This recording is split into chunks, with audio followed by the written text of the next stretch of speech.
மசோதாக்கள் விவகாரம் தொடர்பாக குடியரசுத் தலைவரின் விளக்க கேள்விகள் மீதான தீர்ப்பை நேற்று உச்சநீதிமன்றம் வழங்கியிருந்தது. அதில் ஆளுநருக்கு கெடு விதிக்க முடியாது உச்சநீதிமன்றமோ உயர்நீதிமன்றமோ என்ற தீர்ப்பினை வழங்கியிருந்த நிலையில் ஆளுநருக்கு காலக்கெடு நிர்ணயிக்கும் வரை ஓய மாட்டோம் என்று முதல்வர் ஸ்டாலின் அவர்கள் கருத்து கூறியிருக்கிறார். முக்கிய செய்தியாக நாம் பார்த்து கொண்டிருக்கிறோம். விவரங்களோடு செய்தியாளர் பாஸ்கர் இணைந்திருக்கிறார். பாஸ்கர், வணக்கம். மேலும் இந்த தீர்ப்பு தொடர்பாக தற்பொழுது முதலமைச்சர் ஸ்டாலின் அவர்களுடைய பதிவில் என்ன சொல்லப்பட்டிருக்கு, விவரம் என்ன?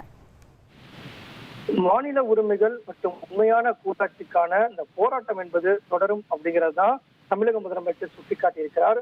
ஆளுநர்கள் மசோதாக்களை நிறைவேற்றுவதற்கான காலக்கெடுவை நிர்ணயிக்க அரசியலமைப்பு சட்டத்தை திருத்தும் வரை சட்ட போராட்டம் என்பது தொடரும் அப்படிங்கிறதையும் சுட்டிக்காட்டியிருக்கிறார். நேற்று மசோதாக்கள் மீது முடிவெடுக்கும் விவகாரத்துல குடியரசுத் தலைவர் கவர்னர்களுக்கு காலக்கெடு விதிக்க முடியாது என்பது உச்சநீதிமன்றத்தினுடைய பரபரப்பான தீர்ப்பாக இருந்தது. அந்த தீர்ப்பினுடைய அடிப்படையாக கொண்டு ஆளுநர்களுக்கு காலக்கெடு மசோதாக்களுக்கான காலக்கெடு நிர்ணயிக்கும் வரை சட்ட போராட்டம் என்பது தொடரும். இதுதான் தங்களுடைய நிலைப்பாடு அப்படிங்கிறத தமிழக முதலமைச்சர் சுட்டிக்காட்டியிருக்கார்.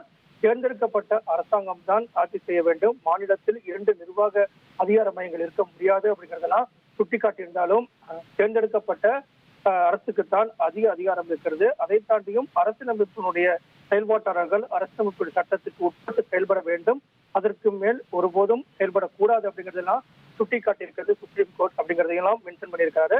இந்த வகையில பார்க்கும்போது மசோதாவை குளிக்கவோ அல்லது அதை கிடப்பில் போடவோ ஆளுநர் நடவடிக்கை எடுத்தால் உடனடியாக உச்சநீதிமன்றத்தை அணுகலாம் என்பதும் உச்சநீதிமன்றத்தினுடைய கருத்தாக இருக்கிறது. இதையெல்லாம் சுட்டிக்காட்டி ஆளுநர்களுக்கு காலக்கெடு மசோதா மீதான நிர்ணயிக்கக்கூடிய வரை சட்ட போராட்டம் என்பது தொடரும் அப்படிங்கிறது தான் தமிழக முதலமைச்சர் இதன் மூலமாக சுட்டிக்காட்டியுள்ளார். தகவல்களுக்கு நன்றி பாஸ்கர்.